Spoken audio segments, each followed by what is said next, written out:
बच्चों, आज हम पढ़ेंगे पाठ 4 वाक्य विचार। देखिए, पढ़िए और समझिए।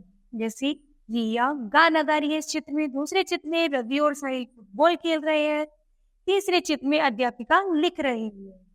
शब्दों का वह समूह जो पूर्ण अथवा प्रकट करता है वाक्य कहलाता है। जब शब्द मिलकर वाक्य बनते हैं तो वे शब्द न रहकर पद कहलाते हैं। इन पदों को व्याकरण के नियमों में बांधकर वाक्य की रचना की जाती है। वाक्य की रचना के नियम। कई पदों के सार्थक योग से वाक्य की रचना की जाती है। नंबर 2, कर्ता और क्रिया के बिना वाक्य अधूरा रहता है। नंबर 3, वाक्य हमारे मनोभावों को पूर्ण रूप से प्रकट करने में समर्थ होना चाहिए। वाक्य में आने वाले पदों का एक विशेष क्रम होता है। उदाहरण के लिए नीचे दिए गए वाक्यों को समझिए। तो यहाँ पर वाक्य है जैसे बालक स्कूल जाना, दूसरा है रोज व्यायाम करना। तो क्या आपको बच्चे सुनने में अच्छा लग रहा है? तो नहीं लग रहा है तो जानते हैं इसको सही क्रम में और इसको व्याकरण के एक नए सूत्र में कैसे बांधते हैं। ऊपर दिए गए वाक्यों में सभी शब्दों के आपने अपने अर्थ हैं, परंतु ये शब्द हमारी बात को पूरी तरह स्पष्ट करने में समर्थ नहीं है, क्योंकि ये शब्द व्याकरण के नियम में नहीं बंधे हैं। इन शब्दों को व्याकरण के नियमों में बांधकर हम इस प्रकार लिख सकते हैं। जैसे हमने लिखा था बालक स्कूल जाना, तो इसको व्याकरण के नियमों में बांधा तो लिखा बालक स्कूल जाता है। दूसरा है रोज व्यायाम करना, अर्थात वह रोज व्यायाम करता है। फिर है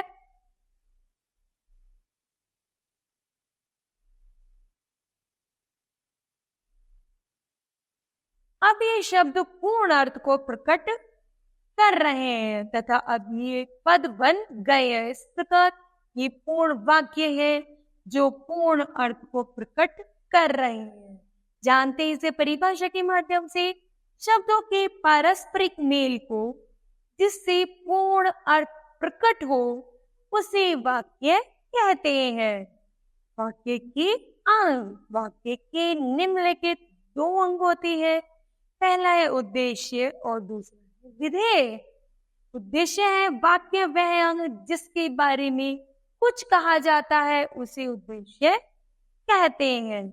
जैसे कुणाल पुस्तक पढ़ रहा है, और दूसरा है रिया आम खा रही है। विधेय उद्देश्य के बारे में जो कुछ कहा जाए उसे विधेय कहते हैं। निम्नलिखित वाक्यों में उद्देश्य और विधेय की स्थिति को देखिए और पढ़िए। एक तरफ उद्देश्य है और दूसरी तरफ विधेय है। इन दोनों को मिलाकर एक पद की रचना हो जाती है। तो हम पढ़ते हैं यहाँ पर जैसे राम ने है उद्देश्य, रावण को मारा है विधेय, और हमने पद बनाया राम ने रावण को मारा। उसी प्रकार है नंबर 2 हिमालय को। हिमालय है उद्देश्य, भारत का मुकुट कहा जाता है विधेय, तो पद बना हिमालय को भारत का मुकुट कहा जाता है। तीसरा है राजू। राजू हमारा उद्देश्य है, सो रहा है विधेय है, तो राजू सो रहा है। फिर है पूजा। पूजा हमारा उद्देश्य है, खाना बना रही विधेय, तो क्या है पूजा खाना बना रही है। फिर है लोगों ने शिक्षा के महत्व को जान लिया है। शिक्षा के महत्व को जानना है विधेय, तो लोगों ने शिक्षा के महत्व को जान लिया है। इस प्रकार हमारे यह पद बनकर तैयार हो जाता है। नेक्स्ट है मेट्रो रेल। मेट्रो रेल क्या है? उद्देश्य है, बहुत सुंदर है बन गया मेरा विधेय, तो मेट्रो रेल बहुत सुंदर है। वाक्य के भेद। वाक्य के भेद निम्नलिखित 2 आधार पर किए जाते हैं। जैसी रचना के आधार पर वाक्य के भेद। रचना के आधार पर वाक्य के निम्नलिखित 3 भेद होते हैं। नंबर 1 सरल वाक्य, नंबर 2 संयुक्त वाक्य और नंबर 3 मिश्रित वाक्य। ठीक है, चलते हैं आगे। सबसे पहला है हमारा सरल वाक्य। सरल वाक्यों में केवल एक उद्देश्य तथा एक विधेय होता है, जैसे विशाल पढ़ता है, तमन्ना खेलती है। दूसरा है संयुक्त वाक्य। 2 उपवाक्यों के मेल से बने वाक्य को संयुक्त वाक्य कहते हैं, जैसे वह पढ़ता है और नौकरी भी करता है। दूसरा है हिमाचल प्रदेश की राजधानी शिमला है और भारत की राजधानी दिल्ली है। फिर है मिश्रित वाक्य।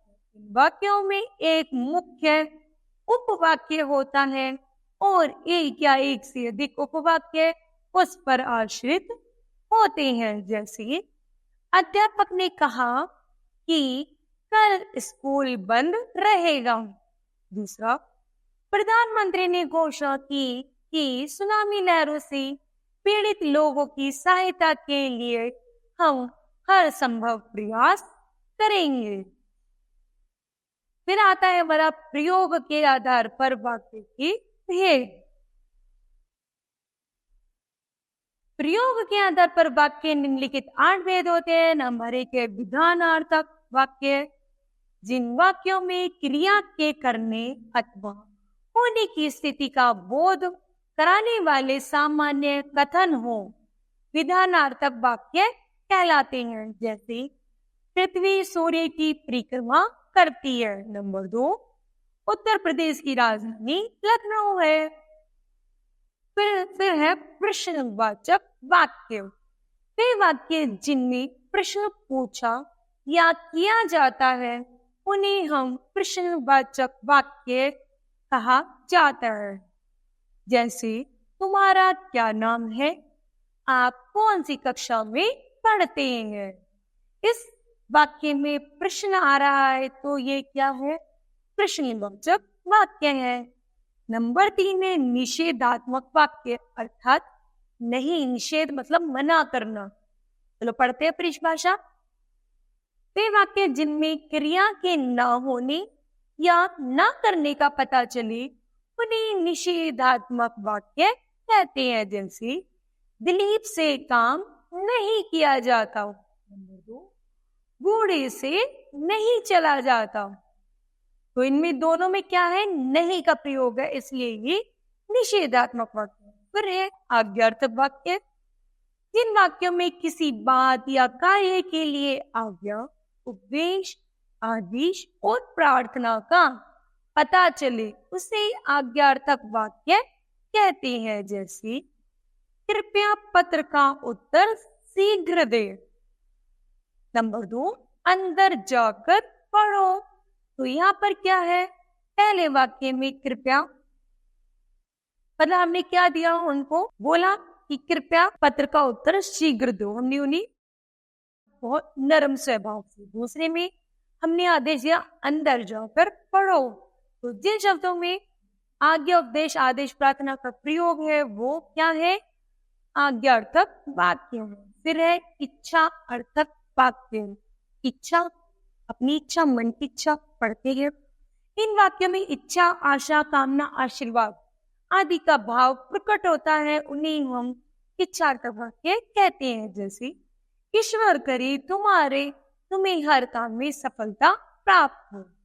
नंबर 2 आपकी यात्रा मंगल में हो। तो ऐसा क्या है, इन वाक्यों में हमारी इच्छा है, तो हमने अपनी इच्छा जाहिर की है और यहाँ बताया है। फिर है हमारा संकेतार्थक वाक्य। जिन वाक्यों में क्रिया के होना दूसरी क्रिया पर निर्भर करता है उन्हें संकेतार्थक वाक्य कहते हैं, जैसे बिजली आएगी तो अंधकार दूर होगा। फिर यदि आप चलते तो अच्छा रहता। तो यहाँ पर एक दूसरे के ऊपर निर्भर रहते हैं, तो वो है संकेतार्थक। फिर है हमारा संदेहार्थक। जिन वाक्यों में संदेह या संभावना प्रकट हो उन्हें संदेहार्थक वाक्य कहते हैं। जैसे शायद आज वर्षा होगी, संभावना है वर्षा होगी, हो सकता है कि ना भी हो, संदेह है हमें प्रश्न में। फिर दूसरा है, हो सकता है कि बूढ़ा मर जाए, पक्का नहीं है, संभावना है कि बूढ़ा मर जाए। फिर आता है हमारा विस्मयादिबोधक वाक्य। इन वाक्यों में विस्मय, हर्ष, शोक, घृणा आदि का भाव प्रकट होता है, उन्हें हम विस्मयादिबोधक वाक्य कहते हैं। जैसे आहा कितना सुंदर फूल है, तो हम यहाँ पर यहाँ पर क्या है, आश्चर्य है, विस्मय है, आहा। तो सर अरे आज तो मैं घूमने जाऊंगा, तो यहाँ पर क्या है, विस्मयादिबोधक वाक्य है। तो बच्चों बताओ आज हमने इस पाठ से क्या सीखा? हमने सीखा वाक्य के दो अंग होते हैं, ठीक है। नंबर 2, वाक्य के दो भेद होते हैं। तो बच्चों आपको ये पाठ समझ आया होगा। धन्यवाद।